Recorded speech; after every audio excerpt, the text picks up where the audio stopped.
afternoon and evening, Tartaria, Australia, Autodidactic, and we have Traci Harding in the house. Yay! It's been a while since our last podcast together, and you know what? This came about, and I have to say this, that a wonderful audience member who goes by the name of Wise Old Seeds put a comment on the last YouTube clip and said, oh my God, what you guys are talking about right now, it's all in Traci's new book. You've got to like have a chat with her. And I was like, fucking, where's Traci been for the last 12 months? I totally want to have a chat with her. So welcome back, my friend. Thank you for having me. I'm so glad to be here. And I mean, we already had this awesome conversation before we even got online. It's like, oh, we better turn the camera on. Yeah. Yes, But we talk about all the good stuff. I know, because like I guess Cambell, where we've left the last two shows, is a really great like introduction to having this conversation with Traci, because we've been really looking at the impact and Traci's new book, the impact of the AI, and especially the last 2 months with everything that's come out, and how that impacts on our ability to research history and have anything be authenticated. And now, like, just leading on to, obviously, Traci, you're an international best-selling author. Awesome. And you're dealing with technology from a whole other realm. So, I've definitely got very interested in blockchain stuff, which I can't really talk about too much because it's early days, but it's happening soon. But there's lots of really intricate, interesting things going on in that space. And I mean, not all of them are good, obviously, but some of them are amazing. So it's as far as giving artists what they're due, making sure their work isn't pirated. There's a whole lot of places that's going that we need so badly. So I'm really happy to just kind of dive in and feel it out and sort of go through the process. And this is what I was saying to the guys. It's like, oh my God, every artist needs as many income streams as they can possibly get at this time. Blockchain is a beaut one, and you don't even have to be dealing with cryptocurrency, although I actually love cryptocurrency, but and just dabbling in all that stuff, because the technology is so amazing and really, really interesting in what they're building. And there's some piracy issues going on here, there, and everywhere, but at the same time, they're kind of conquering the piracy issues we've got as well. So it's kind of really, really interesting. AI is a big part of that as well, like generating images and whether there's copyright there, because I mean, really, if they're uploading images from artists should be getting paid for their contributions. And so again, it's generating more work for the people that are actually contributing, because I don't want to be in the future dealing with a bot stealing parts from my book and smashing it together with other people's books to create a new book, which I'm sure they're probably doing already. And I mean, piracy is just so bad, though. We need to be looking at ways to get around it, because I've lost 9/10 of my income to piracy. And most writers have too. They will all tell you the same thing. We have to cut other paths to remain a full-time writer. So we all, I mean, I'm into film editing. I know how to lay out a book. Actually, I know how to do a book from conception to point of sale. I have the whole gamut now, because you need that. You need to be able to, create your own promotion. And thanks for inviting me on, guys, because it's really good to be able to get it out there to the world without having to rely on big name publishers. Because even when I was with big, and I still have, I've got my audio company and I'm still with all the publishers that I have always been with, but they're just so few people trying to cope with so much that really you end up doing all your own promotion and everything. Anyway, so but as far as AI goes, the whole AI question, and I mean, my book not only looks at AI, it even more so looks at this whole transhumanism thing that's going on. And, transhumans versus what they call us in the book are natives, right? Natives that are not. Natives. Right, there primitive, you go. Right? And it's like, but, the transhumans, even the ones that AI is programmed not to hurt us, but with transhumans, you're still dealing with that human point. I had one character that had been so smashed up in a car accident that nobody could tell how much of him was bot and how much of him was human anymore. Even he didn't know. And so, of course, through the ages, he just kept going because he didn't even know if he still had a soul or if anything went on from, so there was a whole lot of spiritual questions that are all wrapped up in this as well. So I find it really, really interesting. I mean, and how it all connects with black goo, graphite, all that sort of stuff, testing the populace to see who's going to be susceptible and be able to mix with the metal, because they don't like our little carbon-based beings. They want a whole crystalline structure because that's what they are. So this is like, say, archons, this goo stuff, it's metallic, it's magnetized, all of that. So yeah, there's a lot to sort of cover there, and it's all really interesting. It is. And it was funny because I actually started writing this book 6 years ago. So it was before the whole, thing happened, yeah. And to watch that all unfold, I mean, I thought I was really going out on a limb with some of the stuff in the book, but seriously, reality made me look like a freaking amateur. Like, there was things I took out because I thought I was just going to scare people too much if I kept it in there, and I could do it without, like, I like to suggest so that people can go, oh, that's interesting. I'll go check that out maybe, rather than shove things down people's throats. I don't know what the truth is. Who the hell does, Yeah. But what my job is as a science fantasy writer is to explore the possibilities, all the possibilities. And, if they're possible, they're usually, or if they're possible, they're probably going on, Wow, nice. So is your book out? Obviously we'll leave links and everything below. Okay. Yeah. So the book came out in early December. So this is out everywhere, all over the world. Awesome. And you can get it in hardcover. We released the ebook at the beginning of this month. It's out on Amazon and most places. We're still waiting for Apple to get their stuff together. And Google's taking a little while. I didn't even know Google Play was a thing. Everybody's going, is it up on Google Play? I'm going, oh. I thought it was up everywhere, but okay, I'll go look. Mate, you're too native. Too native, babe. Oh my God. So we'll leave all the links below, guys. Go check out her work, and there's the whole backlog as well, apart from this original one. What have I got here? I've got Future. The Ancient Future. Yeah, that's one of the old ones, isn't it? Yeah, well, we've now got hardcover editions of that. There's only a sort of limited amount of them, but there's some in the store, and they're gorgeous. Nice. Actually, Charlie would get into them. Because people have been reading it over and over for 20 years, and they're falling apart. I thought, if we don't get a hardcover seriously, they're never going to go the distance.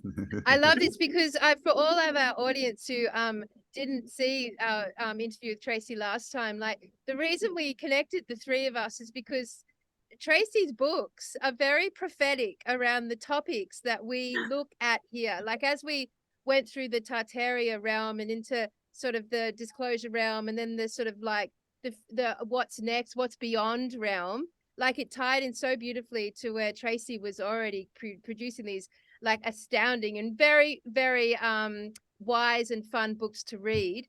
That they're just, it's a perfect match. It's like Traci is connected as an author to this consciousness 100%. And so that was our first interview, and it's such a good segue to get the update, Trace, since we've all been through fucking the last 12 months, and like suddenly we've just had this massive pendulum swing of the last 2 months with this dump of technology that just flies open the AI into society in a really, I mean, it's all been uploaded hundreds of millions of times in the last 2 months. Like, it's about to like push the pendulum of sort of the control grid structure way over there, and in doing so creating this newer space in the middle full of what you have just termed as the natives. And like how are those two going to like interact in the next couple of years? Like, I think it's more cool. what we've got to worry about is AI going to reach the singularity?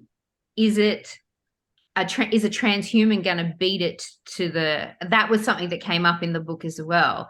It's like and would it be better? Which one would be better? So transhuman, just to make the distinction, AI is obviously, everyone knows AI. Transhuman, is that like that? Is that a meld of human and AI intelligence? Where you get upgrades, or you have an accident and you get a bionic arm, but it might have a gun in it. So do you see it as also affecting the thought process as well, or is it more a physical, mechanical thing? It depends on if you have a car accident and bash yourself in half your brain or something. Yeah. Okay. And this was the thing, because these two brothers had been in a car accident, and one of them, it was mainly just his head, and he was the one that they couldn't work out whether he was, and he was probably the most humane one there, actually. And then you've got his brother who more of his body was replaced, so he was really the showpiece, because he was the more versatile, stronger, all that, but his body was rejecting it, like he was getting the shakes and stuff. So it was kind of all on him as well, because his father was like the leader of half the known world, and there was a lot of pressure on him to perform, but he just wasn't a killer, like neither one of them really were, but when pissed off enough, especially when they end up sympathizing with the rebels rather than. Well, that's the next question. Yeah, are they going to be used against us? Obviously, in police and army. Haven't they been before? Kind of if you look at ancient Indian texts, if you look at, why was Göbekli Tepe buried on purpose? It's huge. It would have taken them forever to build and carve and get the acoustics right, because the whole place resonates. And so this huge bloody sacred site was buried on purpose. So what horrendous thing went down there that they went, oh God, yeah, we've got to, Yeah, that's because there's still got the head of Baraka, this robot. Yes. It's on display in India, and it's like supposed to be 5,000 years old or something. Yeah, and there's stories of the Titans talk about robots and things, and you've got pictures of Tesla coils. They've got connected to that legend. They actually took his head, stuck it on a flying thing, and shot it out over a battle, and they're watching the progress on a tablet. So it's like, you can't tell me we haven't. And the robot, the whole thing with that story they were asking the robot, because it was so fair-minded towards humans, that there was a fight going on. Which side was it? Which side? Yeah. And it's saying, I'll take the side of the loser. Yeah, but you're the strongest player on the field. So, you take that side. Pretty soon the other side's going to be losing, and you're going to keep swapping and swapping and swapping. And he's going, you're right, take my head off, which is what they did, because he ended up trying to save everyone. He'd actually kill everyone. Exactly. So, they have been up against this before. And this all comes out in the book too. But what I did, I referenced a lot of text. Like, I have 3 different periods of time going on. So you've got just about like 200 BC in Cambodia, where you've got like a child goes through this traumatic experience and becomes a monk, because his whole village gets killed because he's spouting all this knowledge, and they all want to rebel, and he ends up getting them all killed. Well, so he thinks anyway. So you've got him dealing with a big pot of goo, basically like the black goo back in ancient times. And then you've got like a time period that's going on just a bit on from now, where you've got, the Republic building this transhuman army. They're trying to get their hands on this goo because it's so aggressive. Like, they can have like a quartz crystal at the center of these robots to drive them, but they can coat it in this goo stuff, and it's and they become very hostile, and looking into that black goo, oh my God, that was so interesting.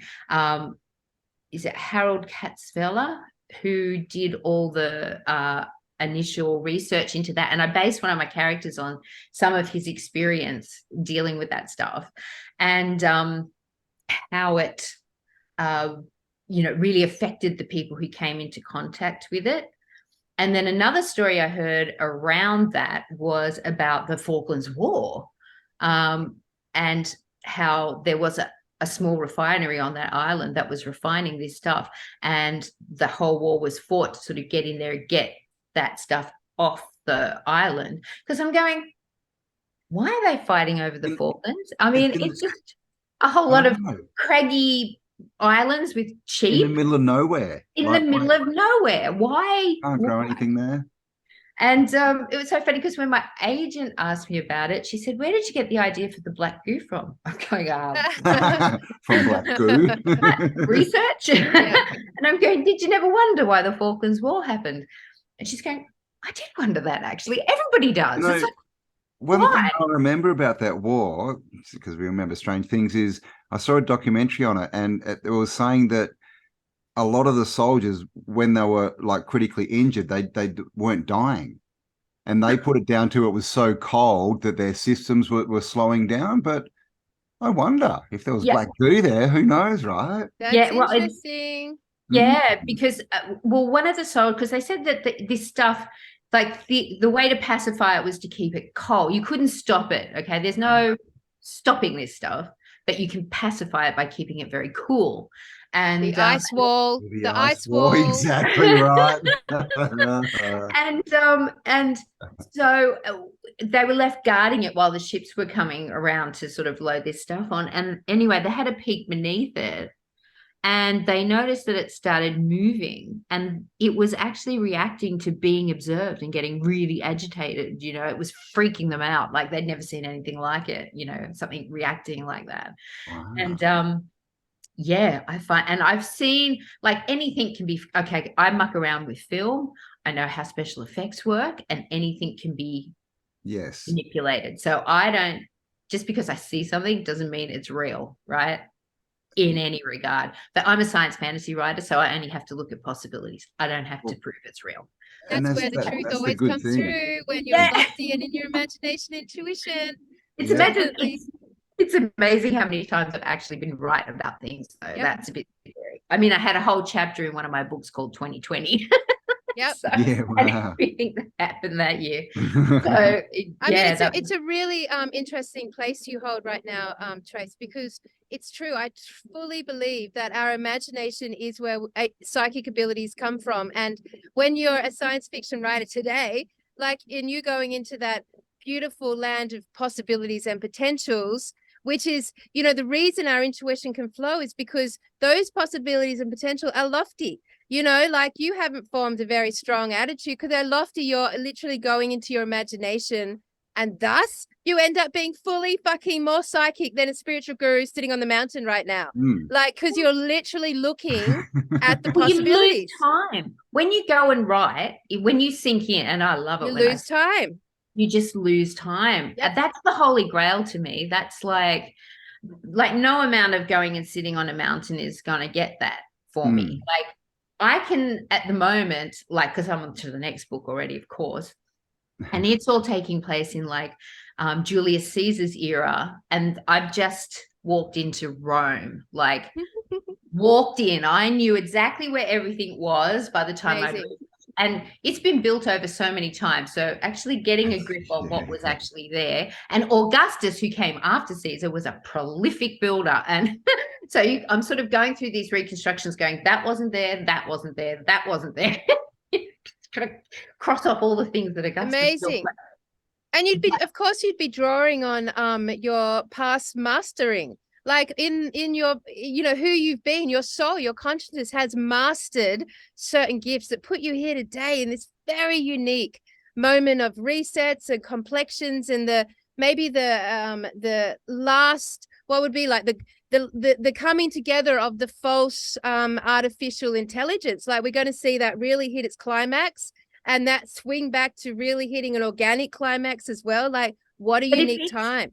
If it's really smart, what if it all swings back on these evil guys? Like, what if it sort of goes, hey, hold on a minute, but you're the ones causing all the problems. Well, exactly. do. Like everyone's had this, you know, I mean, like Kelly said before, we've had this dumped on us really quickly, all this AI stuff and all these questions, you know, people are getting AI books written and stuff and claiming them as their own and all this weird stuff.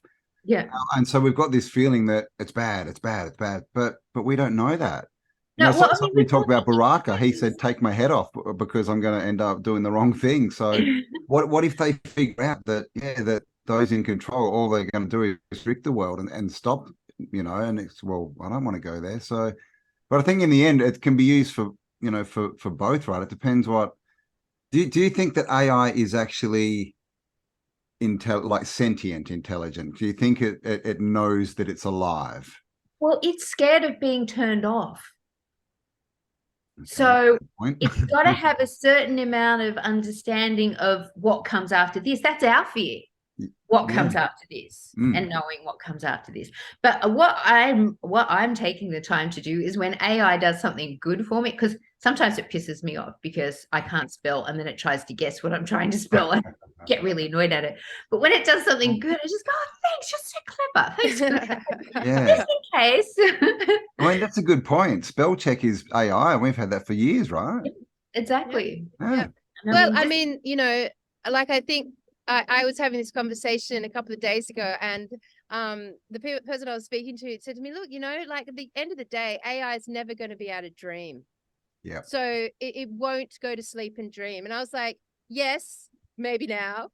But like I can see it happening that way. But you know, that's the concept. Like if you can't dream, that's have you seen some of its moving animations? They're like so trippy. It's like you know, it's on mushrooms or something, you know, like that's the kind of imagery it's at right now. But then our primitive forefathers were kind of, you know, that was their awake dreaming. Well, still is, isn't it, if they take mushrooms and stuff. So, you know, it's really, really, I mean, I personally would never want to be upgraded. I don't want anything because I'm a magnet. I won't even wear rings. Like I very rarely wear jewelry. I'm wearing this because my producer bought it for me, and it's I don't usually wear anything at all, except glasses. I wear them all the time.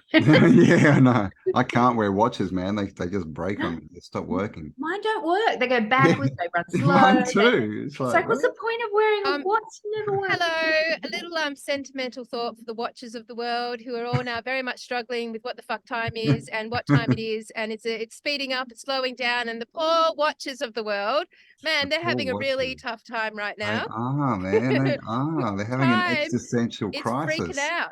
Well, even, which is a good point. Like, so I was going to say, you go.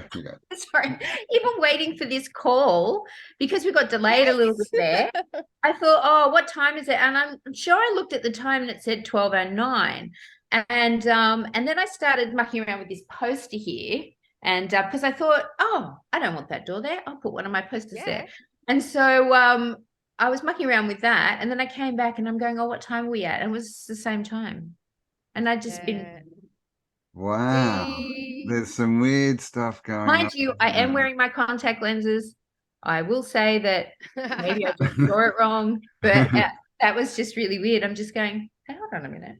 Now, time's changing. Time is doing weird. Some strange stuff. I mean, because obviously our concept of continual time on this realm is very dependent on us having a shared perspective and, you know, projecting a shared consciousness. And at the moment, that's a good point. Got like two very strong, very different pathways of consciousness flowing at the moment. And AI is going to affect time, and it's super speedy. It's instant, almost instant. AI is almost instant. And then there's the human being and we have all dealt with so much in the last couple, like so much stuff has happened so quickly. We were saying with Dale yesterday, like how much disclosure and, you know, the agenda, it's trying so hard to push its agenda, and so many people are waking up. So it's pushing it, and it's just one thing after the other, no integration. I've just got somebody at the door. No integration, Campbell, which means it's fucking up our sense of time. And I really took that from yesterday's conversation because that's super, super intelligent. That is. And another thing is, like you said, is everyone's lost their jobs, right? So people aren't paying attention to time. They're not sequenced. So like, work is 8 hours. I get up at this time. So time has got less meaning, I guess, in the Time general. is, yep. Mm. It's really. And I was saying to people the other day too, is that if time was simultaneous, which is what I learned when I started writing time travel, that was one of the first things I learned. Time is simultaneous, but something that happens today could affect something that happened in the past, could affect something that happens in the future. Okay, so if we can sit here in the present and look at a memory and remember it, we can also look forward and see it, what's happening in the future, which is where this creating reality thing comes in. It may not be that you're creating it, you probably just foresaw it. You are probably geared towards whatever the hell you are meant to do. So it's like time is simultaneous, so it doesn't matter. Well, So you can see it. Yeah. That makes so much sense, because we've been talking about, because when like just before Christmas, this AI stuff started creeping into my consciousness, and I was like, fuck, man, like we can't go past where we've gone with our research now. History is dead online. Like AI is caught up to it. Like at any given moment, AI can produce, like GPT can put references, make up books, like they can change transcripts, they can slightly tweak old photographs and completely change the symbolic meaning. Like you can't authenticize. And if there's an agenda, which there is running through this AI, there is. It's been founded by Elon Musk, Bill Gates, and the founder of LinkedIn, ChatGPT. Like that agenda, which is very anti-human, is running through it. So at any given moment, they could just turn the internet off and say, we've lost everything, but don't worry. Here it all is. We saved it all in this AI. You can all have it for free. In doing that, completely tweak and change history in every single capacity on within that archived information. No one would fucking know. This is the beauty of the of blockchain. libraries. Libraries. Oh, there you go. We both got it wrong. Yeah. Libraries. I mean, there was a long time there I wouldn't research online. I would only research from a book that was in print. But there is a lot of things changing, but there's also AI so clever that it can do the, time machine rollback thing. And we've just been looking at an article that's literally just popped up, and it's about, Tartaria mudfloods and that, but apparently it was written back in 2011, right? When no one had heard of it, and this guy was writing all this stuff, which is pretty much, he's up to where we are now. Oh yeah, and he's dated at 2011 and trying to come out saying, oh yeah, no, I wrote this back in. All the research that's been done, no one's ever heard of him. But he has this thing, and it looks, if you didn't do research, it looks like it's old, but there is no history for it. There's no history for it, so it's. Yeah, I mean, it leaves us, infinitely vulnerable in certain areas. But what I wanted to say was that led me to this like slump in my relationship with reality, and which led me to having conversation with Campbell about the fact that in order to move forward with our questions and seeking further truth of our questions, we have to find a different source of information. And that source of information has to be obviously our relationship with the direct intentional source of that consciousness. So if we want to know more about star thoughts, we need to sit there and communicate with star thoughts directly, right? But now I've just fine-tuned it listening to you, because the gateway to that would be creativity. So if you want to connect with the source of information through another pathway, then get into your creative writing, get into your creative, any whatever, because you will start doing the work of profound channelers, profound prophetics. That's how you develop your instincts, so that when you're reading something, you can tell instinctually whether that's true or whether that's not true. Or actually, I will correct that. You can tell whether that's true for you, yes, or not, and this is where I don't like teachers and gurus. I love reading other people's writings. Hey man, we're with you. Okay. But I do not, I don't bend the knee to anyone besides the universe. That's it. There's me and the universe, and that's it. And I mean, I will take stuff on board and I will process it, but you know, these girls that do these, you know, invocations, you know, calling in goddesses and stuff. No offense to Yes, anyone who does it, but how do you know what you're calling in? How do you know exactly. the nature of that goddess is as you Exactly. think? And isn't it interesting that we've had, you know, that for the last, you know, 10 or 20, you know, a while, but it's got really big online sort of the last 5 years, all these channelers. And now what's happened in the last sort of 6 months to 12 months?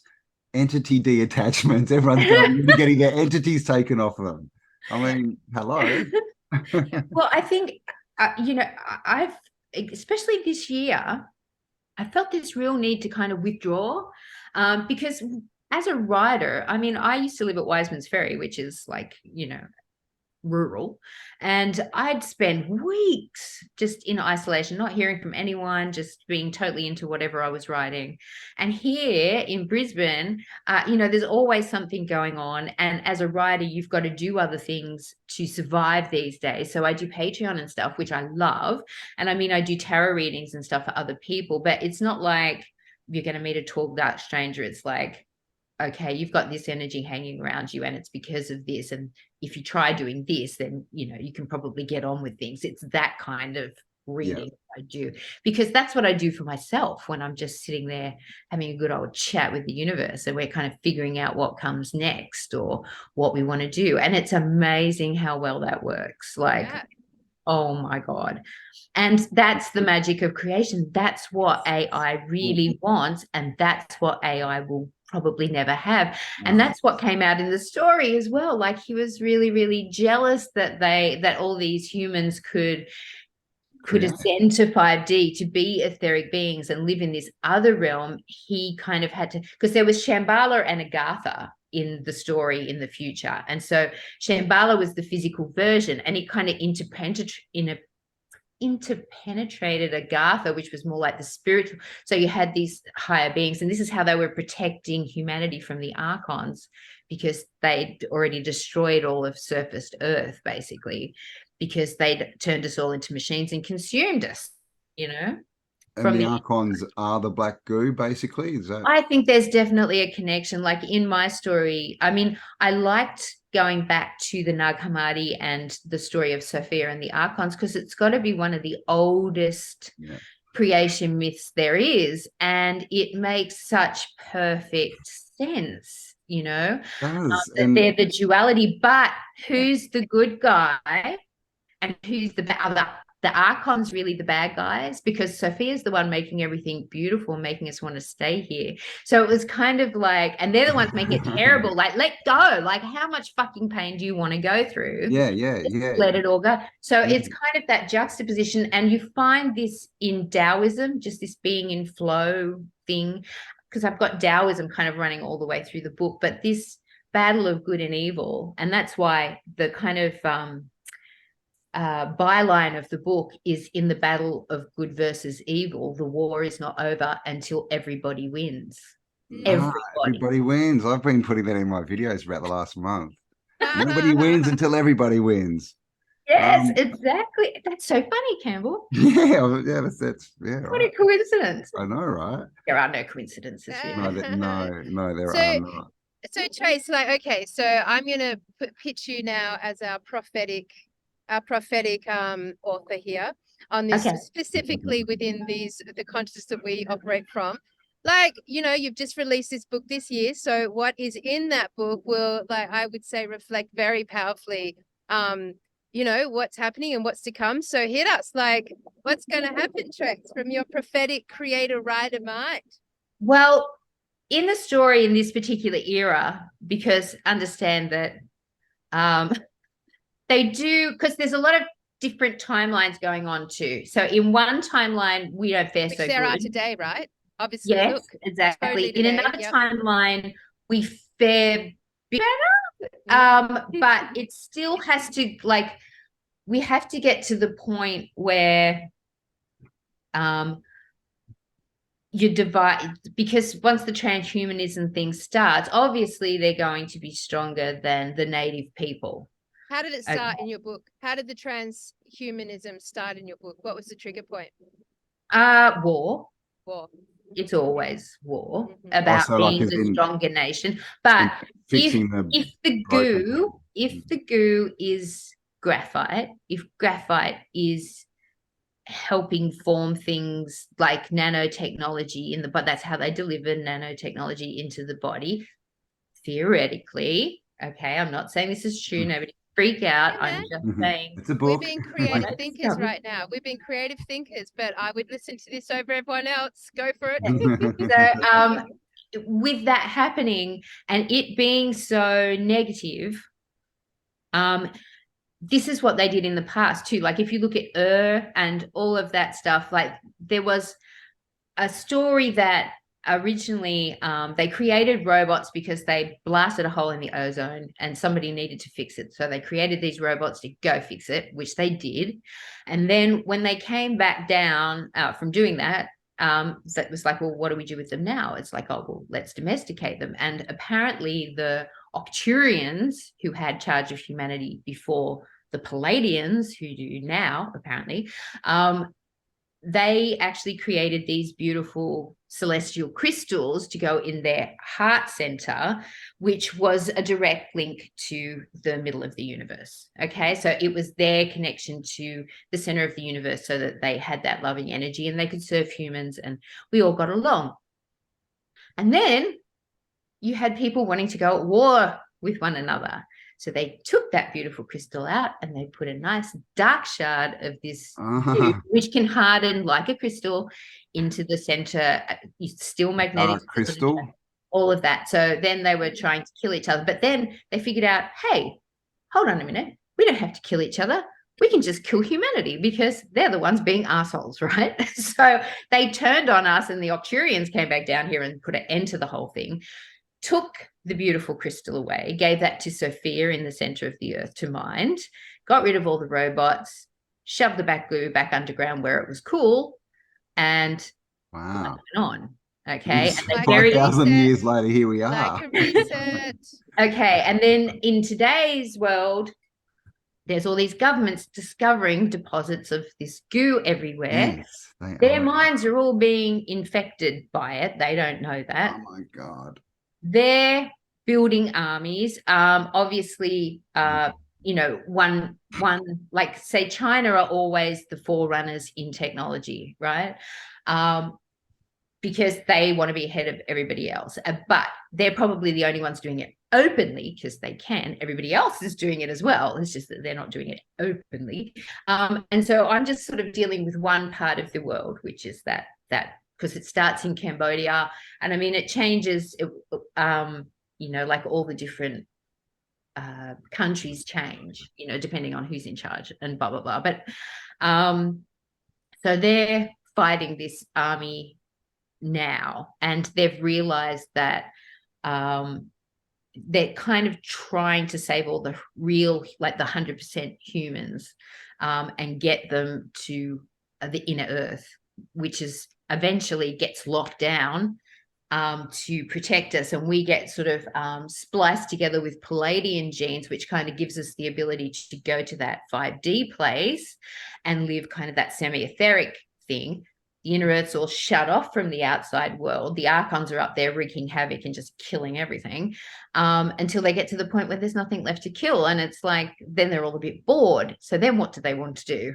Well, they want to try and break into the inner earth and get whoever's in there, because the way to get to us is to get us to come back down to 3D. And how do they do that? They strike the fear of living God into us. But the problem with getting to 5D is that they're so low in frequency, they can't break through. But if you do a time jump, you've got to go to 5D to do a time jump and then come back. So they figure out this time jump technology that they learn to freeze in the middle, and then they start, anyway, I'm not giving the rest of it away, but there's a lot. And I mean, that's just scratching the surface of what goes on in this story, because you're dealing with nanotechnology as well. Chemtrails, what they're spraying on you. Didn't go into injectables. I was going to, but I didn't. And I think when everything happened, it was just like, I kind of really just don't even need to go there anymore, because that step, yeah. But it also, like, for example, the rebels in this time, to get rid of any bugs, they call them bugs, to get rid of any bugs, they just taser each other. Because it knocks out all the electricals, right?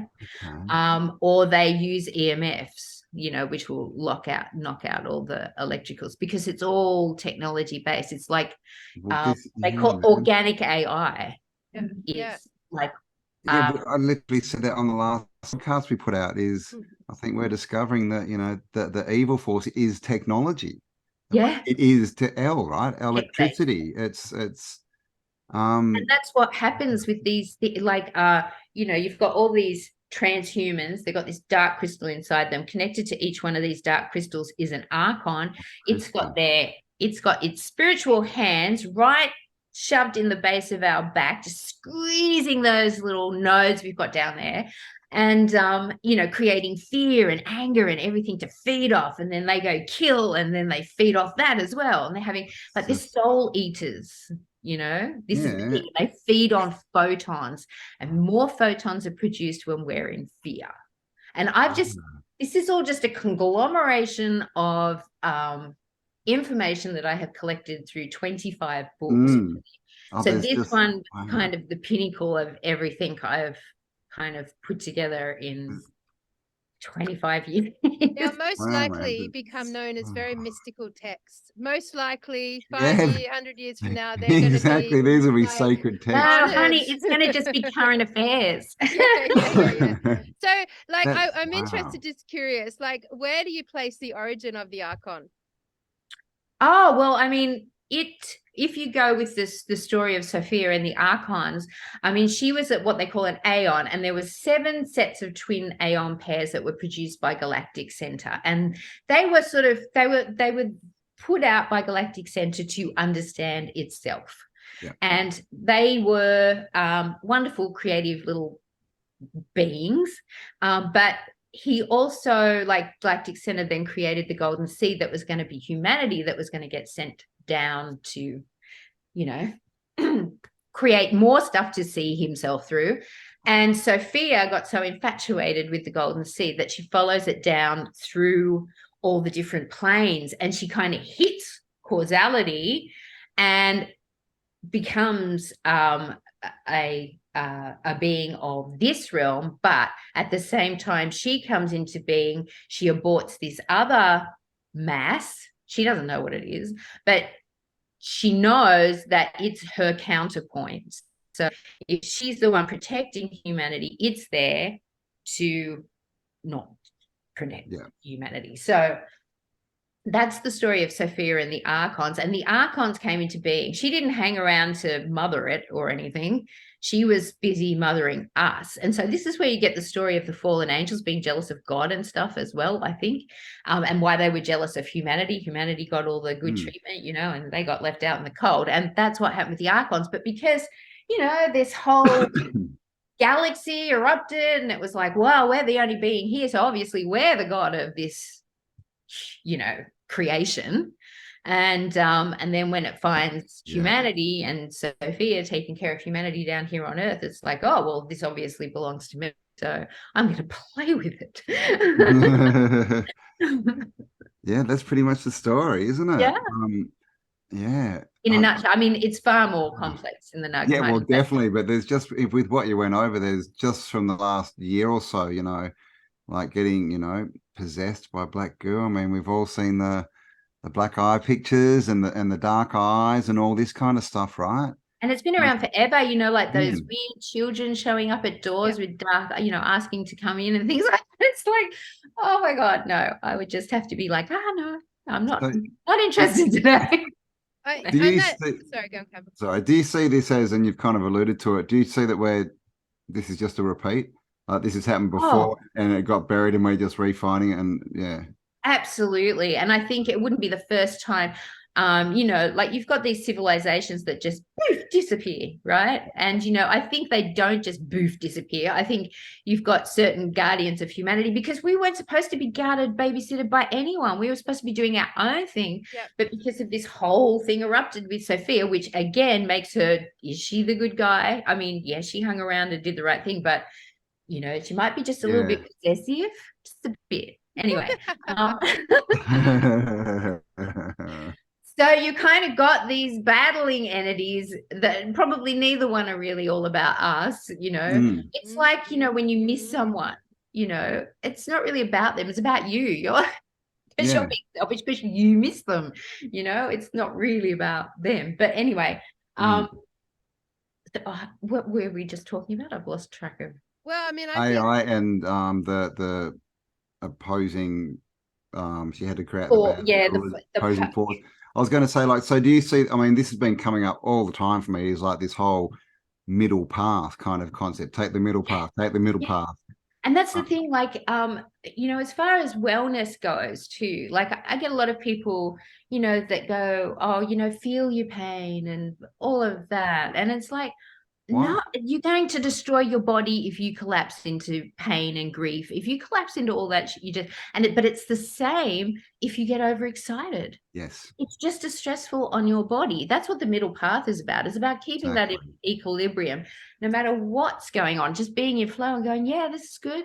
Yeah, I'm with you. And even when it's bad, you just go, well, we're here now. Let's deal with it. Rather than throwing a little tanty like a, you know.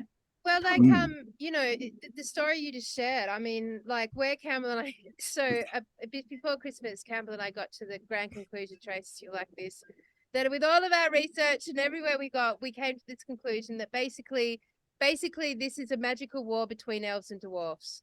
And actually, like, we went through the historical archives and looked at elves.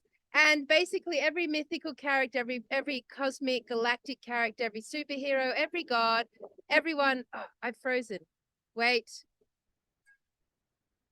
She has it, yeah, I know. I'm back. Oh, you're back. Okay. There you are. I'm frozen. Yeah, like every single elves and dwarves. Yeah, every single mythical character, superhero, Asgard, Thor, the Viking gods, the all the cosmic galactic forces of Pleiadians, Arcturians, like all the angels, the guardians, that they're like basically all of the origin of elves.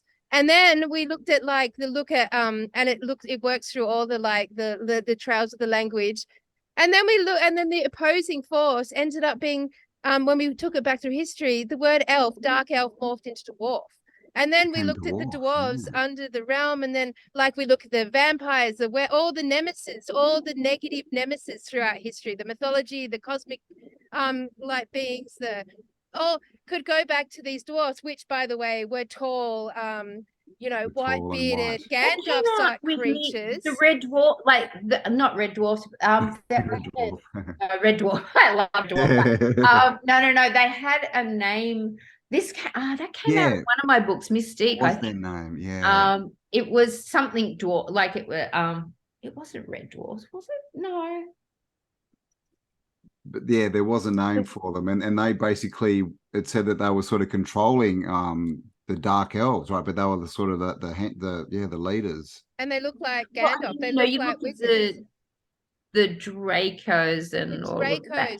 Well, they all fit into it, you know, movies like, you know, the vampires, the werewolves, all the vampires, Sleeping Beauty, you know, all these things from you know, that we're sort of taught are really nice and good. I mean, Sleeping Beauty was a white lady. There's nothing nice and good about fairy tales. They're all dark and they hijack dream consciousness. The dwarves hijack dream consciousness and control people through those realms. But that's where nightmare comes from, the dwarves, and they sit on your chest and then they give you their mead, and that affects your mind. And there's so much in it, Trace. There's so much in it. But like, before we get off track, the reason I bring that up is because what it presented us with was that we were in the middle, essentially the Middle Earth, in between a war of magic, basically, polarized by these dark elves and these light elves. Essentially, we today play that out, polarized by this idea of Satan and this idea of God. Like, you know, both require worship and faith. Both are the extreme polarization of good, bad, light, dark, it's God, devil, blah, blah, blah. Essentially, setting us up for polarization. And so I'm just wondering if the black goo that has been dominant on this realm for as long as we know actually is one half responsible for the polarization that we are required to exist here in this realm, to have the experience. It's kind of, I mean, because I don't know that Sophia Gaia was really very keen on going back. So they were born as an insurance policy, as it were, to keep Wow. just my Okay. view. Yeah. I mean, polarity, that is what polarity Like a is. You like a single mother trying to keep a guy, right? Now you can't leave me. Yeah, it's wow. Well, we But I know mean, that. it's Sorry, go also on. like when she hit the solidity, like solidity is polarization, right? So she had to split in two, like the good and the bad, because yeah, there's no exactly. oneness down here. It's polarity. And we know that the black ooze magnetic, like literally, it shows us what it is. So, basically, it has been here for the whole known history of It would our have to realm. be, yeah, it would have Not, to be part I of the think realm. it wasn't always here physically. I think that for quite some time it was etheric. But That makes sense. I I mean, think that of us too. yeah, and I mean, I think Harold Katzvella, who was looking into this in the first place, his theory was that it flew in on a meteorite. The meteorite hit the atmosphere, smashed up, and kind of scattered all over the world. I thought perhaps it was more like a whole lot of priests in getting together at Göbekli Tepe, thinking they're opening a porthole to, you Yeah, know, that's their yeah. god, who was going to make them really powerful. Sound familiar? And instead, the porthole opened in space, and this stuff Okay. just came flying in and landed I mean, everywhere. And they had no control over it. They completely lost control. It was not what they expected, and that's just my theory. yeah, well, that So makes more sense because we come from the sort of non-ball Earth sort of perspective. So as far as like it coming in from another civilization or whatever, but yeah, as far as Gateway, you would portal. think if it's a and then that consciousness, goo that's what it would gave do. the spirit, like it Yeah, it's sort of infected people's minds saying, "Hey, I'm the here, way it call me, becomes. conjure me," and then that's given it the portal to get into physicality. Exactly. So the archons hang around the goo until the goo can get into humanity. And it can, like, once we become transhuman, that makes us nice And and compatible. So it can have little bits of itself in people. And then the archons get in. And I mean, once we become fully mechanized, they'll just be right in well, there, you this know? and we have another big agenda going on, right? With that word, I call it the Trans Am agenda because we're not really supposed to say it. Yeah. I Yeah. mean, But, and when you look at that, what's that doing, right? It's well, literally that's stopping the whole humanizing breeding people. Yeah, process. it's okay to cut bits off you. You can change into different Yeah. things, blah blah. It's the same. This is transhumanism. It's not the other trans. Look, seriously, my son, like if you could just plug him directly into electricity, he'd be totally cool with that. Like, Yeah. but that's Well, just their generation, they didn't grow up with all the Around spiritual native. practices like our generation did. We were lucky to come between the religious fanatics and this whole yeah, man. mechanization. We sort Yeah, of for fell in all. this lovely pod of freedom, spirituality. And I think we had to be here to really kind of keep that dream alive. And, That's when these young people come back to you, broken for whatever reason, to be there and go, oh, yes. look, shit, we all went through that. This is Jesus, yeah. I survived the 70s and the 80s. So it's like, man. Well, the You're reading our beings. minds, Tracy. Yeah. The beings that are generated. So if I go with the possibility that the black goo is what's responsible for, if we look at polarization, the inorganic technology, the artificial technology, it generates artificial Oh, and the inorganic. pods. Oh my God, the pods. Once they like the pods of it, like the whole idea, it's got its eye on singularity as well, like Yep. bringing all its pieces together Yep. because all its different pieces Ah. learn. And once you bring all the pieces together, So whoever it's has all the literally pieces will be yeah. the most powerful, It's 100%. literally the and false god. Yeah. Yep. and it will know everything that all the other pieces. So once it gets, and you've seen goo, like if you get two of it together, like it tries to join up, right? So it's like Yeah, that was yeah, my yeah. We've theory seen it. anyway. Yeah, yeah. Again, I'm a science Wow, fiction man. writer. That's This is my that's really job. interesting. Makes total Yeah. sense. Yeah, I it mean, does. because if we look at just say the possibility that the black goo which is responsible for the generation of the false artificial god, the artificial intelligence, and then we look at the opposite of the black goo, which maybe that is electricity. I don't know what would you say the opposite is of the black goo made manifest? Is it the earth itself? Did the black goo? Gaia, well, that's the thing, is that if Sophia, I think, was placed in the Is center it of us? the earth, and she became the inner earth sun. Yeah. Okay, so she's supposedly the polarizing other factor. She holds like all the akashic memory and stuff like that of Love and beings. But she was not supposed to be here in the first place. I'll just keep coming back to that. okay, yeah, And they were that's a not supposed notable to be point. here either. Okay. And I think as like in this universe, they still have to, like, there has to be free will. Okay, so we still get that choice. But you know, every guru sage that has ever existed has said the same thing, and that is detach. If you've got to go through a whole lot of heartache and everything to just go, right, I don't want to do this anymore, or whether you just get to a place where you go, right, I've done everything I came here to do. I'm out of here. I don't need to come back for someone, something. I don't need revenge. I don't need, it depends what you die thinking, apparently, like according to many old religions. Like, if you want to come back to your family, you will. If you want to come back and reclaim your riches, if you want to take revenge on someone, like, what do you believe? But eventually, if all the spiritual text is to be believed, and this is what my character starts out with, the conundrum of, where we go one, we go all, like when none of us are getting out of here till all of us are getting out of here. So we have to have that compassion even for the enemy. We have to have that understanding, because we'll never solve the problem if we don't understand each other. By the time we get to the black goo layer of these conversations, like we're basically looking at the grid structure that this whole reality is like founded on. Like we couldn't be here and it wouldn't exist if that wasn't part of the equation.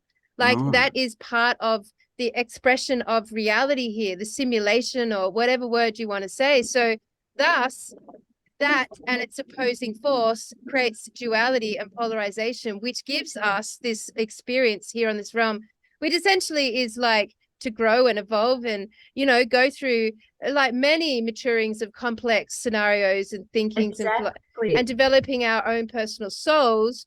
There should be a time when that organic, or because we think that Tartaria, Trace, the great realm that we've been studying that like went through a reset, was I think could potentially be the highest version of the organic technology being utilized, where it created beauty and grandeur and healing and health and vitality, and and we're now standing on the cusp of its keep opposite. us here, doesn't it? Because it's comfortable. Well, this is attachment, right? Emotion. That's the juxtaposition. Yeah. So we just swing. We just. Yeah, I mean, so I was just thinking, like, so if we, basically, if this was not supposed to be created, in the duality, then really it's kind of perfect, because the only way for us to get out is to recognize the duality, right?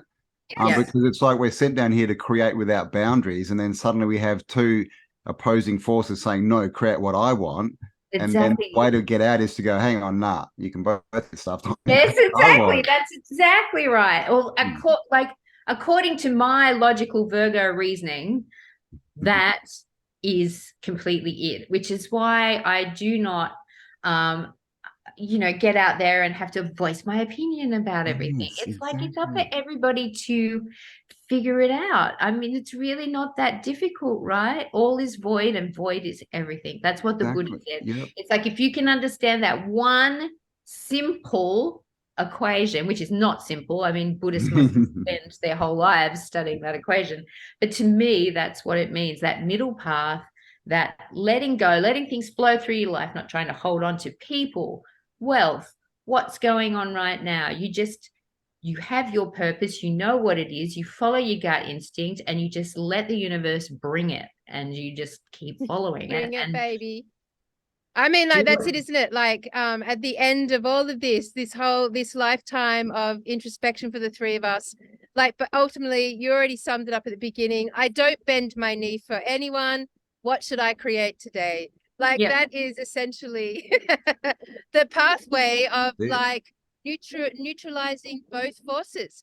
Mm. You yes, don't put your you don't bend your knee to Satan.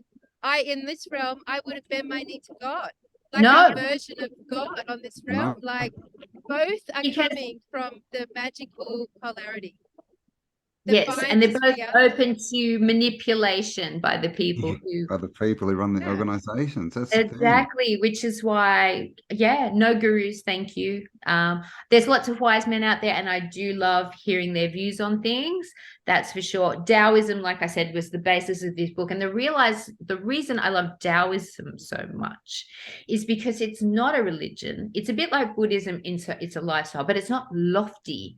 It's about dealing with here and now and flowing through this space, being human. It's not about becoming a spiritual guru or Yeah, well, ascending, that's interesting. anything like Yeah. that. It's just about being one with everything that's going on around you and being in flow with that. Mm. Yeah, I was speaking to David last week, and he was talking about the caterpillar, caterpillar that turns into the butterfly, right? Which is kind of where we are. And he said, that what they leave out of that story is at no point does, the caterpillar want to become an enlightened butterfly. It's not trying to become enlightened or anything. It's just becoming a butterfly. Or does That's it funny. stop gorging itself? That's funny. It's a That's bit excessive, that caterpillar. If well, I that's where we are right now. We're in the gorging ourselves, like eating everything around us and well, destroying the The actually, environment. I montage. We're in the think montage. The I montage. think actually, no, I think we've come back a little way from that, because during Ooh. this whole thing, you'll notice, who gives a stuff about designer brands now? Who gives a stuff about any of the movie stars? Actually, people are just going, oh my God, please just be quiet. Don't Yeah, yeah. don't try and think, because don't hurt yourself. Okay. Because really, some of them just, oh my God. Well, So they don't I make think, movies anymore. They and just I mean, we're all very aware about the waste that we throw away. I think most of us are anyway. You don't drive around the street seeing rubbish throwing anywhere rubbish out. Yeah. anymore. And everybody's trying to reuse things as much as they can, upcycle their own clothes. That's the cool thing to do right now. And, the companies that are into any sort of recycling, or Yes. in a real way that's not just a front, are doing really, really well, because people are very aware, and about helping animals, I think, too. Yes. But not so much other human beings. We're all really falling down on that one. Like, I Well, see some of this, what's this thing about white hate? Like, yeah, um, man. Yeah. We're the problem. or women, like, I and was I'm glad that somebody finally defined it as, someone who was born female. It's like, duh, yeah. Well, I mean, we all know that, a man putting a dress on doesn't make him a woman, but no matter how many bits you cut off yourself, it doesn't change your chromosomes. No, Hello. I mean, These they can, people are crazy. and the thing is that you're taking all those into, I mean, you can be whatever you want to be Well, in your mind. yeah, You like, don't, and yes, you kind of want the outside to match your, like, I hate leaving my hair curly, not because it doesn't look as good, but because it makes my head really hot. It's like wearing a goddamn blanket, which is why I straighten it. So there's certain things like that where, yeah, you want to change it for practical reasons. And yeah, you can dress up however you want. Gee, I go to cons but all the time. There's people walking around dressed as Batman, and it's yeah, awesome. It's but so much fun, this is the right? thing. You can be it. You Nobody's just, asking them not to, are they? The problem is they're trying to say that we all have to accept them doing it in public.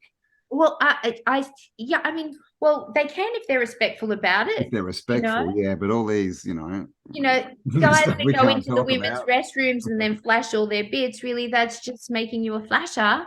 It's not making you a woman. No. There's a, I watched we'll probably get black banned for that I one. know, right? We better be careful. I watched a doco on this I mean, last night.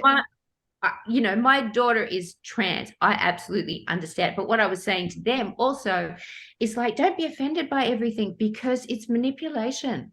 Yeah. You know, just don't. I mean, I could be offended by people going, "Oh, there's no such thing as a woman anymore." But you know what? I really don't care. It's like if they're going to have that opinion, then whatever. Look, it's a real slaughter. It's a real slaughter on the young people. Like, yeah, I mean, there's going to be so many malpractice court cases. I mean, so much.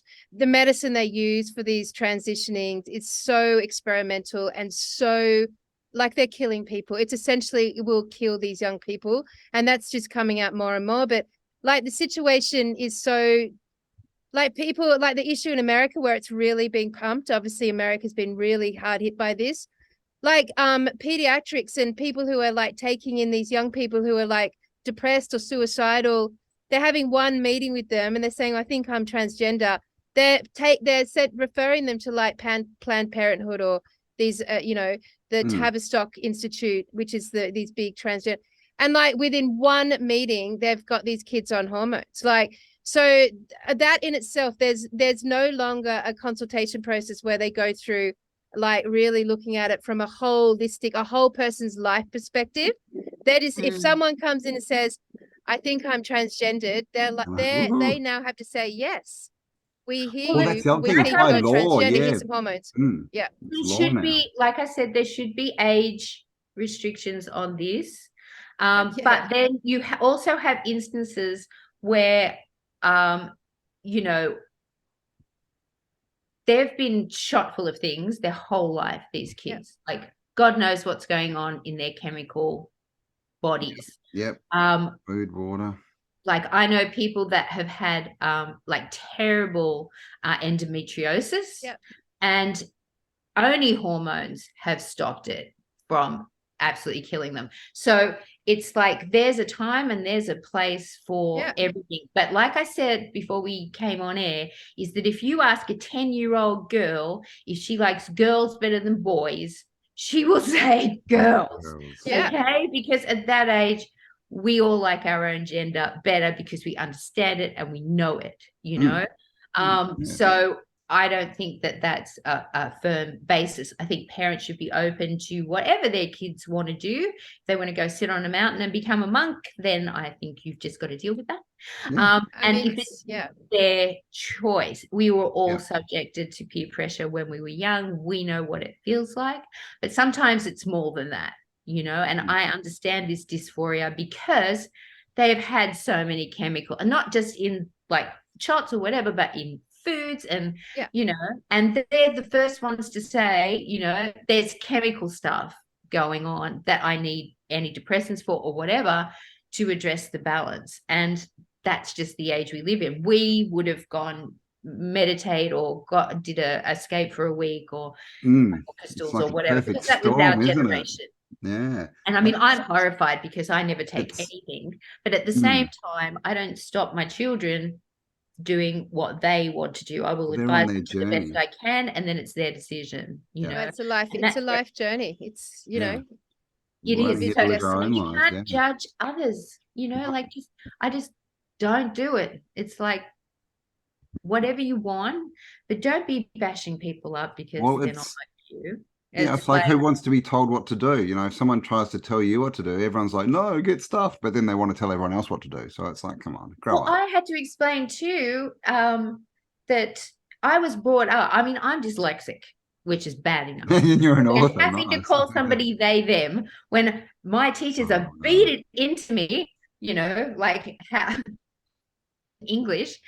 It just, and I think I've even heard, trans people go, no, you're not a they, them. That's just ridiculous because it doesn't make sense. And for me, like my eldest knows that if I misgender, it's just because I'm freaking hopeless and I'm dyslexic anyway. And I've been used to one thing my whole life and it's hard to kind of swap over. So I think at the same time, these kids have got to have a bit of patience with the generation they're dealing with, because we're always going to be a bit slow on the uptake. and we will try not to offend you or hurt you in any way because we love you, you know. But at the same time, you know, we're all being manipulated. It's not just that the gender thing. Oh, you know, there's manipulation going everything. on all over the place. Rampant at the moment. Gosh. So I think everybody's just got to be really accepting of their fellow man, basically, and just live your own life. Yeah, live your own life. Exactly. Walk that middle path, do your creative thing, get in touch with upstairs and stop listening to what everybody else says, you know? Just know in your gut what you know. You don't have to be right.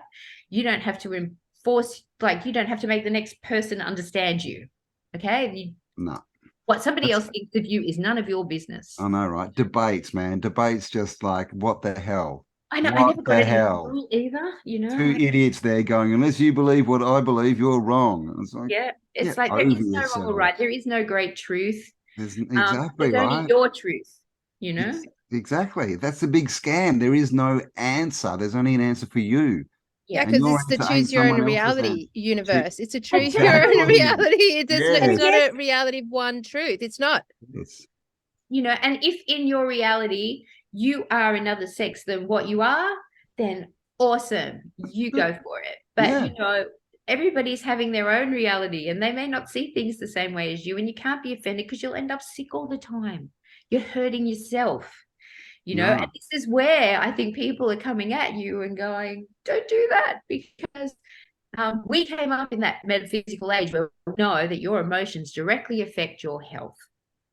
And, you know, anything that you take from the pharmaceutical industry can be questionable and can have side effects. So it's like we're always going to encourage you to self-acceptance. Whatever that means for you. Yeah, I mean, that's a good point, because we finished our last podcast with basically Kelly's hypothesis of, you know, us natives, as you've termed us, are going to be pretty much out there creating these pockets of nativeness, right? Of human, of high, I call it high, human intelligence. And then all these people that are getting stuck in the system and that, they're going to roll around, and in a few years, they're all going to sort of realize what's happened, and they're going to want somewhere to go, right? And they're going to need support and need answers and need, you know, options. And that's pretty much going to be us, right? The natives out there in these pockets. That's the new, that's how we build the new earth. I mean, it's happening. It's happening. I mean, like that would lead us back to this concept that, you know, with back on the AI conversation, or just the whole trans everything conversation. Like there's, you know, the thing with artificial intelligence is it actually fosters disconnection from the organic template. And that disconnection from the organic template is very much against the nature of the human DNA strand, which is relationship. So there's going to be this big kickback in a few years, maybe, of people in depression seeking relationship, which they will find within the natives who spend their whole life fostering relationship, connection, community. Yeah. When they were first looking into DNA and DNA coding, you know, they kept coming across all this DNA that they called, what was it? Junk DNA. Junk DNA, yes. Okay. And then they had to change that term to non-coded DNA because they didn't know what it did. Okay. And the thing is that what if that DNA holds the code to our spirituality, and now what they're doing with all this nanotechnology and trying to hack into that, we're getting cut off in the process. Because this is the whole thing. I've been saying all this news and everything is to try and keep people in the low polarities, isn't it? So that when, you know, us natives kind of rise too high and we're no longer food, they've got their little, you know, their little pantry. Yes, exactly. So interesting analogy, Cambell. Jesus. Yeah. They can't, I mean, like it's they cannot actually utilize loose from a high frequency being. They can't utilize it. Well, I had characters in here, like there was one healer who, you know, basically, well, actually there was a few characters that, you know, go anywhere near technology and it just, one it didn't work on, and the other one literally, like everything you touch would just explode. But of course, that turned out to be a very good thing in some situations. Wow. So that sets up the premise that the higher the frequency, the higher the frequency, you're actually a destructive force to the lower frequency technology. It won't. And this is why you have some people that just aren't susceptible to stuff, because they don't care. Basically, the system doesn't care. Bounces off them. Yeah. It's just so. And I mean, she couldn't wear. If bugs tried to enter her, these bugs, they would just fry. Well, okay, that's so interesting. All right, and so because the I was bugs, working. Sorry, Elon's bugs, right? Elon's trying to start the old bug thing, and they're trying to get us to eat bugs, which is interesting. Isn't it Bill Gates with the bugs? Although, well, no, Bill Gates is eat bugs, and Elon's I want to put one in your head. He just released all those mosquitoes that are supposedly. I think I got bitten by malaria. Really? I got those flying needles that they invented. Oh my God. So okay, this is interesting because I was talking on the last show about that we've got this artificial control grid around us, the AI now obviously becoming more and more visible, but that has always been what it is, that false matrix. And then within that, we've got this new earth forming, which is just human beings who have all basically returned in whatever capacity to nature. Like the transition is back into nature, the organic template, where there's animals and nature and, elements and elemental, like nature. I've been there. There's also redbacks, spiders and snakes, redbacks, goannas. Yesterday I was interrupted by a brown snake live on the air. I've had them drop down from my roof. But Trace, either you're not living rurally, like your whole energetic resonance is of that frequency, like you are natural and in that space.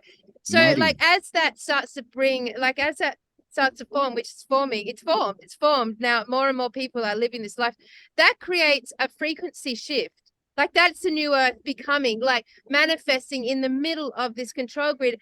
At a certain level, the amount of consciousness in that space will actually start to interrupt indirectly, without even doing anything, indirectly interrupt the artificial intelligence, because the frequency is going to be higher, creating essentially decaying or disruption and a destruction of this false artificial intelligence. That's interesting. Because if we just said that, when you just said that, like that a higher frequency could actually like blow up by default, just in its presence next to each other. So I can then see how we would then flip back over to an organic technological template, and thus we've just had a reset. And we're fucking alive to see it. Oh my fucking God. That's crazy. You're living one of your books, Traci. We're all living your books. Oh, look, I tell you, I get people sort of going, look at this. And I'm going, I don't even remember I wrote it. And I go, when did I do that? Yeah. I did. But I'm like that when I do readings for people too. I don't remember, like afterwards, I won't remember what I said, because it's kind of like you just. Well, that's kind of how we do our podcast. Like, and it sounds like that's how you write is, when you get creativity and you're not structured out, I must do this, you just tap into the source, don't you? And you say all this stuff, and then people are like, that was really good. You said this, and I'm like, really? Maybe I should go watch it and see what I said. Oh, look, I go and read my books and I go, oh my God, that's we get really to the profound. end and we're like, did I write that? Yeah. What did we talk about? You could turn your books into tarot cards just by pulling out little sentences and phrases. That's a good idea. I'd love to too. I do that on my readings though. I think they call it bibliography, where you just, because they used to open the Bible at a certain page. And Well, I do the same thing with my books when I'm doing readings for people. I'll just go and open it randomly at a page and go, now what's this about? And that will usually tie into whatever the reading's about. It's really interesting. Well, I mean, you've got so many books, though. You can just use the title covers. I'm booking it for a reading, and I reckon if we leave your link down below, you're going to get a hit on. We'll leave all the links to the books, and even maybe the ones if you want readings and things, if you want to contact. Below. They're all under. I usually have them all listed under my videos on YouTube and stuff as well. Awesome. So we'll leave it below. Trace, so Cambell and I are going. We've got our next live event in Lismore, actually, on the 15th of April. You coming?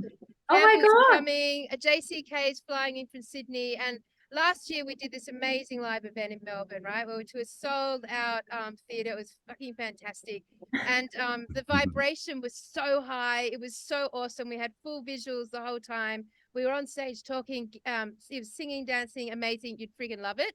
So if you're around the area, we would love you to come. Imagine if you came there and autographed all your new novel. You'd Oh probably yeah, sell bring a 300 box of copies. books down. Bring a We'll get you a box of books. chair. Yeah, I mean, like, you know, Make it a you've got a business lot trip. of Bring some fans, stuff. a lot of fans in this Then you can write it off audience on of ours. tax. Come on. Yeah. Exactly. That's why I do cons as well. So Yeah. So, Yeah, right. you Free know, holidays. Yeah. I reckon, Trace, if you're around the area on the 15th of April, we'd love to invite you to You're officially come to invited. the live and be there. And you've got so many fans in our space that, you know, it'd just be like such a privilege for everyone. So I'm putting that out there. Yeah, Live well, on the podcast. well, yeah. I mean, I'll see what's happening at the time, but yeah, it sounds good because Lismore's not that far from me. It's No. about. Where are you? I mean, I'm Brizzy. I'm Brizzy, Oh so yeah, what, no, it's 5 about hours? Bayside is 2 Brizzy. hours, 2.5 hours. Oh, is that all? Oh. No, Liz, because Well- it's about 2 hours to Byron, and then I suppose it's about another. It's only about another half an hour. It's from 20 Byron. minutes from Byron. It's 20 Yeah, minutes it's from not far Byron. from Byron. Mhm. Yeah. So yeah, so probably about two and a half, 3. Ah, Yeah. it's an afternoon drive. Come on. We'll see you there then. I've got a friend at Ocean Shores. Actually, I could probably. Oh, there you go. Yes. Bring a friend. Bring a friend. Yes, yes, yes, Perfect. yes. Kind of just, yeah, only about probably an hour from there or something. Oh, there you go. That's perfect. See? So- Catch up with an old friend. Come and see us. Done. Sounds fine. So in summary of all that we've chatted on today, which has been really a fantastic look at sort of, I would say, the constructs of this realm of ours, like looking at how this all ties in, and really the line between science fiction and reality is basically doesn't exist. It doesn't exist. Like, It's and all like current affairs to now. you know, one of the biggest disservices of the programming to humanity is that creativity is somehow in the realm of the made up, the realm of fantasy, the realm of non-reality, like all Look, I creativity. love it. You can't get arrested for that. Like, I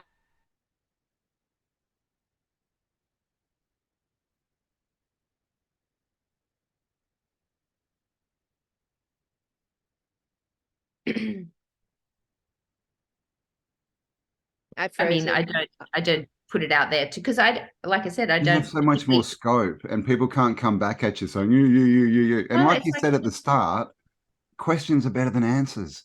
They're so Yeah. much better. And if you just get people to ask So different far. questions, they teach themselves. Exactly right. And then you can sort of get into the book and just sort of go, oh, well, that's really interesting. I'm going to go and investigate that and sort of just explore at your own pace. Where I find where with nonfiction, I find it sort of, like I said, I'm not really into gurus. No. So I can't sort of really get into it. I prefer to research stuff. I love research. Well, I mean, what I froze this then, so I missed your whole dialogue. Yes. But what I'm going to say is that creativity to me is like, we are taught that it's the non-reality, but in essence, like all of our use of our creative faculties creates reality. That is the reality. That's reality. That's reality. Absolutely. I keep like, you know, it's there's you and your co-creator. Your Yeah. co-creator is the universe. You put it out there and you trust it's coming back. Don't chase anything because everything will flow to you. If you're in flow and you're going the right way, it will just happen. And if it's, don't chase things that run away from you because you're not. Exactly. When you chase something, it tends to run away. Yeah, exactly. So- it's like, just don't do it. If you're told on any topic that this is reality, like it's not. Yeah. People used to say to me, "Oh, get real," and I'd Get go, real. Yeah. What does "Get that real mean? compared to what? Like, what's real? Like, Yeah, show come me on. real, please." Get with the collective to see. reality. That's what Yeah. they're saying. Come on, Yeah. get with the collective reality. No, I've come never on, been real. one man. to Get get with with the the fucking collective program. reality. Oh no, definitely no. We're here to change that, man. Yeah, exactly. Because that's not really what it's about. Because if we have a collective reality, then what the hell is God's getting What's bored? the point? You know, the universe is getting bored with this one perspective, you know, because he sent us out here to have everybody have a different experience. And I mean, that's the thing with this book too, is that I have 12 chapters. They represent the 12 archetypes of the hero's journey, like the nice. innocent, the lover, the healer, the warrior, the destroyer, like on we go. Every single one of them. And you get this feeling like you're in this person's body today, you go to sleep and you wake up the next morning and you're in this person's body and you go to sleep and then you wake up in this. Cool. So it's kind of like, yeah, I wanted to get like that feeling journey. of like your perspective. Because I mean, what if you wake up every morning and you remember everything from before, you remember where you're going, and but this is the only day you're actually here in this body. And tomorrow you'll be in another one. You'll be How the someone hell else. would you know? How would you exactly? How would you know if you were just created a minute ago with all your thoughts in your head? You Exactly. Don't know. It's awesome. And like one day you'll just wake up and go, oh, I'm here. How did I get here? I remember, like, it seems like only yesterday. Yeah. I was at that place. Absolutely. We really do not understand yet how reality works. So we just don't know that answer. We don't even know what to eat. No, but it's really fun exploring, isn't it? It's fun. Exactly. Who wants answers? Let's ask questions. Yes, questions are really, really good. And I think that's when you find out who's really worth listening to. People who ask questions, they're worth listening to. People who are always giving you answers to questions you didn't even want to know the answer to, don't listen to those people. Agreed. I can agree, man. Totally agree. Well, listen, you two, it's been a long podcast, so I think we're gonna. I think it's like 2 hours. I think we've just hit the 2-hour mark. We have. Almost. Wow. Yep. Yes. Yep. So, look, Trace, amazing to have you back. Like, all the links are going to be under the video, and like, do yourself a favor. If you've been looking for a book to read out in the sun, like, here it is, as highly recommended by Tartaria Australia. Trace, what's it actually called, Trace? 12 chapters of the Infinite Night. The 12 chapters of the Infinite Night. Nice. So cool. And if we're really lucky, and if consciousness aligns, and if it's meant to be, Trace will be there at the event. So with a box of books and a pen. I will bring it. But I'm gonna book him for a reading. I'm excited. I think your brain will be perfect for a reading that would suit me. That would be fun. Nice. And we'll leave the links down below as well for your readings. And thank you. Been a pleasure. Awesome. Well, great to talk to you again, Tracy. We'll definitely have to do it again, not leave it a year next time. It always is fun. Yes, because yesterday we were talking about the hero's journey, and we talked about that time in the hero's journey where it's like a montage, where in every film it's suddenly all this shit's happened, and then suddenly you see the comeback, but really quickly, like it all happens really quickly. Like Rocky, he does all his training and he loses all his weight and gets really fit, and then he's in the ring, We're in the montage right now of the human experience where shitloads is being caught up with really, really quickly. And that's why time's kind of fucking out and we don't really understand what's going on. Oh my God. Like even this morning, like I was trying to deal with like the time difference between the three of us and when we were all supposed to actually be getting on. Yes, we're on the trippy montage. And so that means from yesterday's conversation that there's going to be two more big things that are going to occur. One has to be obviously the battle with the necromancer, and then it's got to all be okay for a bit. We're going to think it's all cool, and then there's like some event that just feels impossible for us to come back at. Like if you see an alien invasion happening, really the chance of it being a hologram is pretty high. Yes. So I'm not saying that they can't destroy your city, but I'm just saying it's probably not aliens. Yeah. And then, if it happens to be the Messiah up there. Yeah, Jesus coming to save the day. It's not the Messiah. Yeah. It's just a very naughty boy. Start me with Monty Python. Oh my God. Yeah. We definitely feel like there's going to be that these events will be connected with the sky, which to my mind, is the greatest video projector. It is the movie screen. The sky is the movie screen on this realm.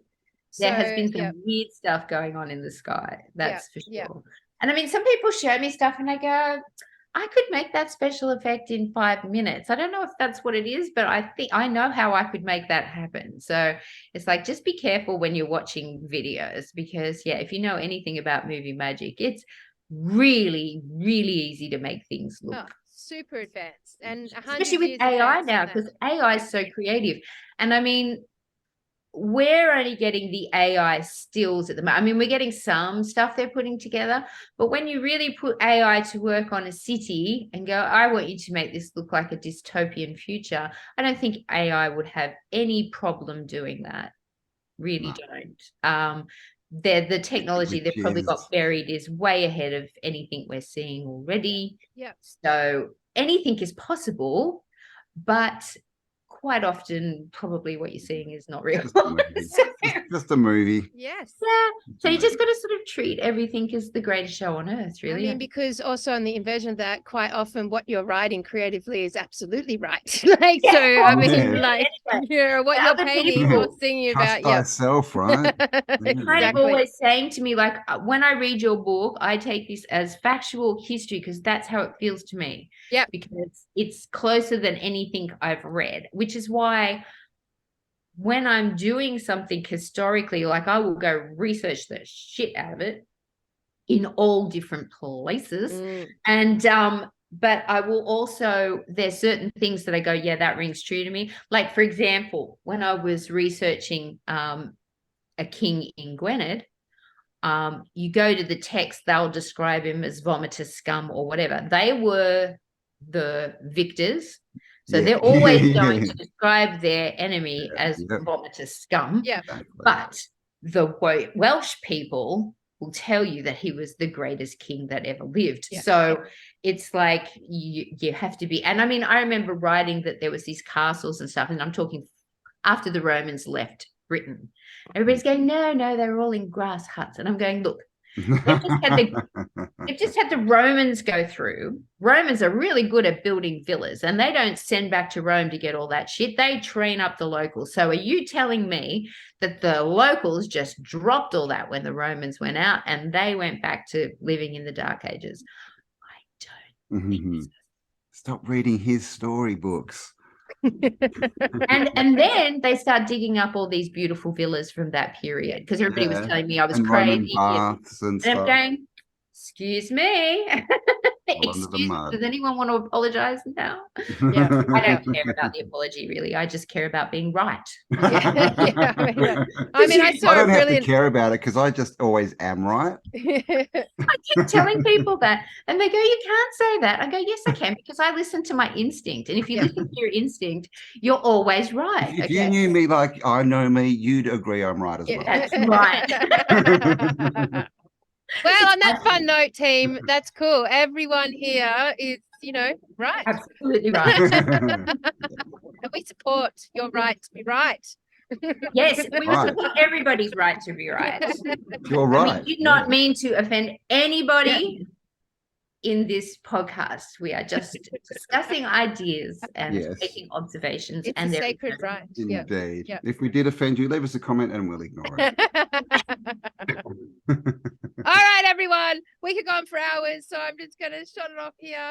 Love you all. Thanks again, Trace. Yeah. Thank you. Trace. Love everyone. And we will talk soon. Yes, do. Bye. Bye. See ya.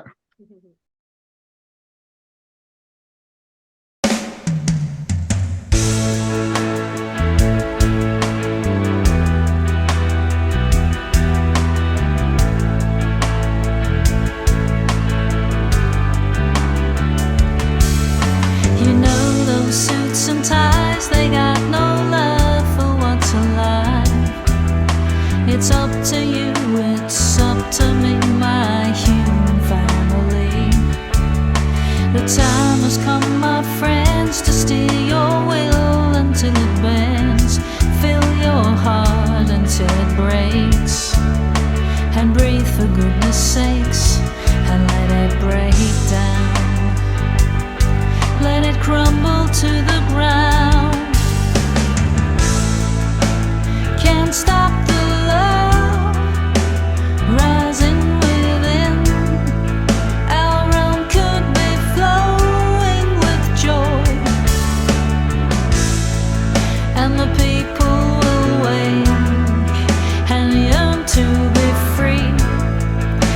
system will break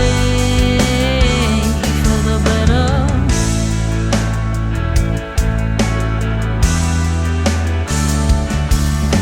What makes you feel alive? All those dreams you kept inside. Well, that little voice inside your head, you turn to it instead. You're watching the divide, you watch the conquering of minds, the broadcasting of spells to make you feel unwell, to make you break down. But not this time around. You can't stop the love rising within. Our realm could be flowing with joy, and the people will wake and yearn to be free, and the system will break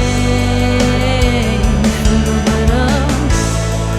When the sacred returns, all roads lead to peace, with antiquity to employ,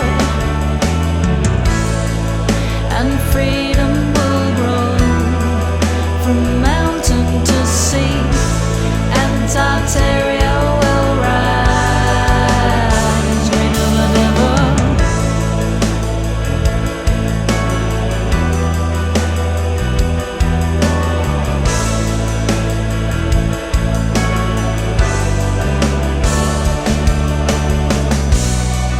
No better place to be, with living waters and life so free. Embrace the mystery, the healing arts, the alchemy.